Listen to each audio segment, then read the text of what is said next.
Fun things you can try first in Starfield. Number 1, get arrested. Anyone who's played a Bethesda game knows that crime doesn't pay. If you break the law, you're gonna go to jail. And that's exactly what I'm gonna do when I touch down in the first city. But how exactly does jail work in Starfield? Well, recently on the official Discord, Starfield developers Will Shen and Emil Pagliarulo confirmed the basic jail system. Pagliarulo writes, "The settle systems is more like Skyrim than Fallout 4's Commonwealth in that regard. There's civilization, there's government, and there are laws. And in a couple of cases, we actually explore the themes of crime and punishment in our futuristic universe." So in other words, if you've been found with smuggled contraband, or you've been caught pickpocketing or lockpicking, or you take someone out in broad daylight, expect the result to be roughly what happens in any Bethesda game, which is a guard coming running up to you, telling you violated the law, and you should either pay a fine or serve your sentence. Hopefully they've got a few variations of dialogue here, because I know I'm going to be hearing that dialogue a whole lot. Number 2, make a weird character. There's nothing better in a Bethesda game than being set loose on the character creator, and honestly, I'm going to be spending hours making the most unsettling character I can when I finally get my hands on the character creator in Starfield. Even in Oblivion, the character creator was incredibly versatile, and this is a game that came out in 2006. 2006 was not ready for this, but it's 2023 now, and I want to see how weird I can make myself. We've seen Bethesda play around with it a bit in the various gameplay trailers, and it looks about as deep as you would expect, with loads of options for hairstyles, body types, and face shapes. But what I'm going to do is crank the sliders way up and just see how far I can take things. I'm sure there'll be a cosmetic surgeon somewhere in the game who could reverse my hideous decisions. Hopefully there is anyway, because I will inevitably come to regret all of them. Number 3, play the intro. Now, this is obvious, everyone's going to play the intro obviously, but now we finally know exactly what happens in the intro, thanks to the latest info that came out from Gamescom. What happens is you'll start the game as a miner collecting resources. Soon you'll dig through and find a mysterious alien artifact which makes you see through time and space and gives you this sort of out-of-body experience. After this, you're led into the Starfield character creator. Once you've spent however long it is you want to spend in there, it's time to set off on your mission. You'll come across some Crimson Fleet soldiers who arrive outside of the mine. Obviously, they've got a vested interest in this weird alien artifact. Now, this is where the actual gameplay of Starfield starts, as you face off in a massive shootout against them. Although it'll probably be a pretty simple one since you don't have any skills at this point in time. When you beat the Crimson Fleet soldiers, you'll get to take off to New Atlantis. On the way, pirates ambush you, so you'll have to fight them off, no doubt in a sort of tutorial bit where Bethesda show you the ropes of space combat. When you survive that, you'll finally touch down on New Atlantis, where you'll meet an organization called Constellation. According to Todd Howard, they refer to themselves as the Last Explorers, and they're a cross between NASA and Indiana Jones. And that's where the intro concludes, and you're let off the leash. So it definitely sounds like an exciting way to kick off Starfield. Number 4, pick a random planet and fly there. Now for me, this is the entire appeal of Starfield, being able to visit any planet you see in the sky. Nothing you see here is background scenery or set dressing, it's all entirely in-game, even if it's, a million miles away. So yeah, I'm going to be heading straight for the most distant planet and,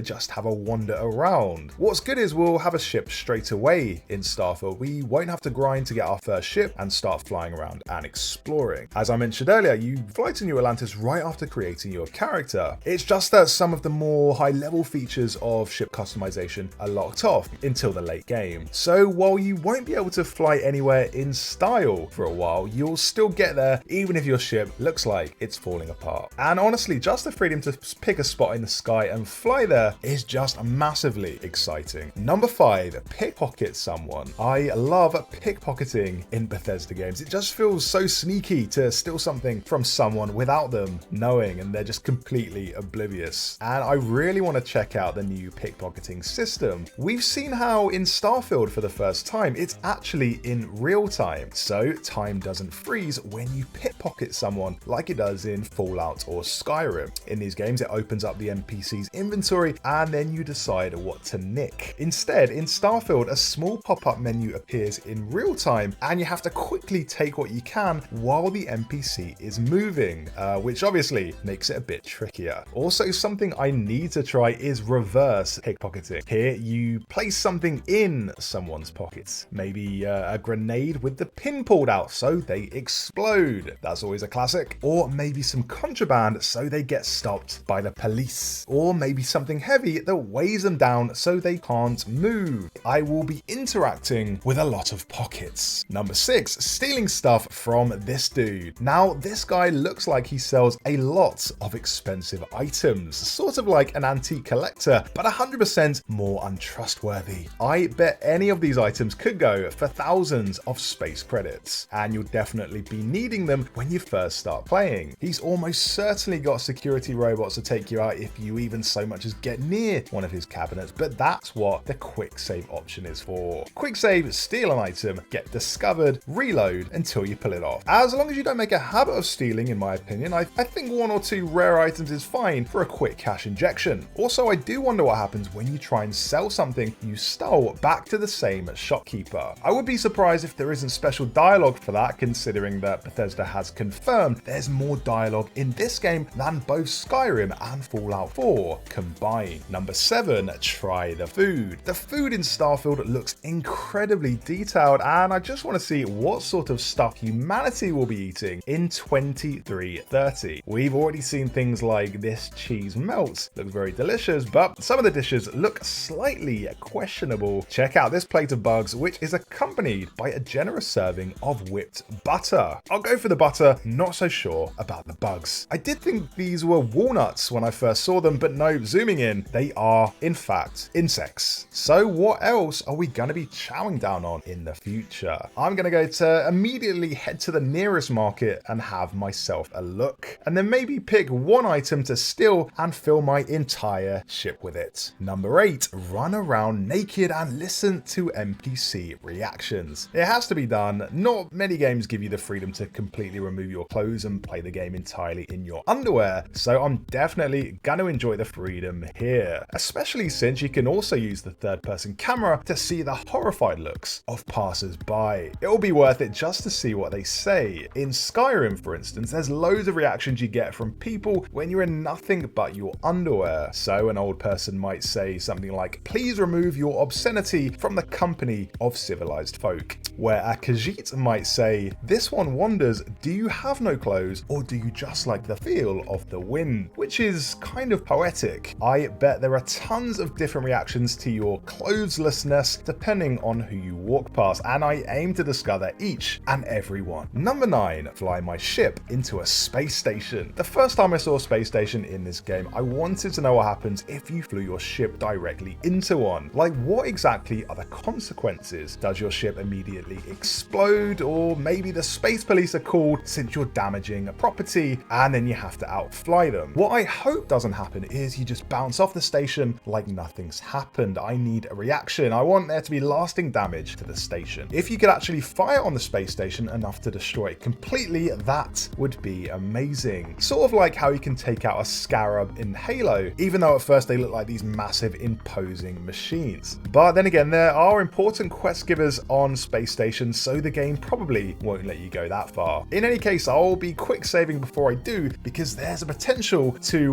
become the most illegal man in the galaxy. Number 10, head to Earth. What exactly is up with Earth in Starfield? Unless you've played the game, you don't know for sure. Is it uninhabitable or is it destroyed completely? There's only one way to find out. We have been teased it, for example. Starfield developer Will Shen said in an interview a few months back that one of your missions in Starfield will be to find out what happened to Earth. But I'm not going to wait for the mission to pop up. I'm flying there immediately and having a look. Maybe it's a barren wasteland, or maybe you can't get within 1,000 miles of it due to radiation or space debris or something. But like I say, we've had a few hints at what to expect and what could have happened to Earth, but to my knowledge, the devs haven't said anything concrete about the fates of what actually happened to it. So that's the first thing I'm checking out. Number 11, go on a rampage. With the improved gunplay in Starfield, it's gonna feel even better to go on a rampage. Think of all the different guns you can use, from ballistic weapons to lasers, all the melee weapons like the samurai swords and the daggers, and there's even a freeze grenade.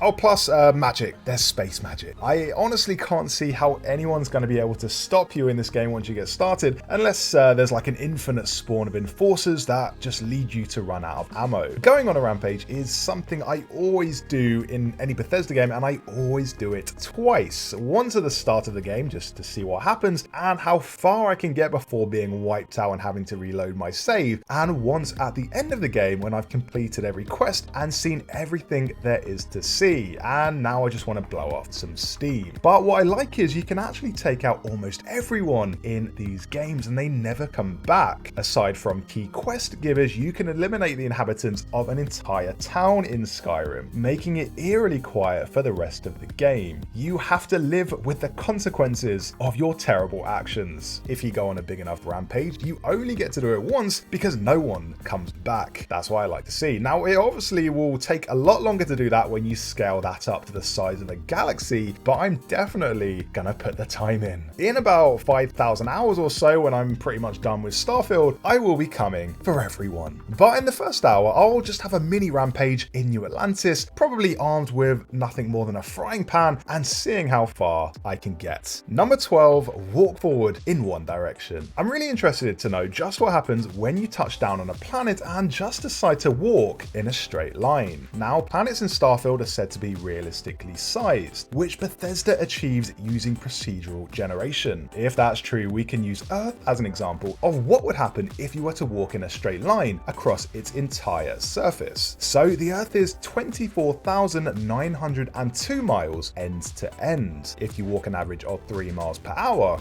it would take you 8,300 hours if you didn't stop and walked in a straight line all the way around to your starting position. That's 345 days. In other words, on a single planet in Starfield, you could walk for almost an entire year in a straight line. And that's not an in-game year, that's an actual human year. I was thinking of doing a time lapse of me walking across a planet and then speeding it up and setting it to emotional music or something, but if it's gonna take a year, I might need a bigger hard drive. But also, just walking towards the horizon will be exciting enough. What are you going to find? What creatures are going to ambush you? Will you stumble across an abandoned research facility or find a rare mineral you can mine and sell? If you just embrace the freedom and the open-ended nature of the game, that's where Starfield's best bits lie. Anyway, those are 12 things I'm doing straight away in Starfield, but how about you? What are you going to do when you get your hands on this game? Let me know in the comments. As ever, for more Starfield vids, hit that subscribe button, and if you would be so kind, leave a like on the video.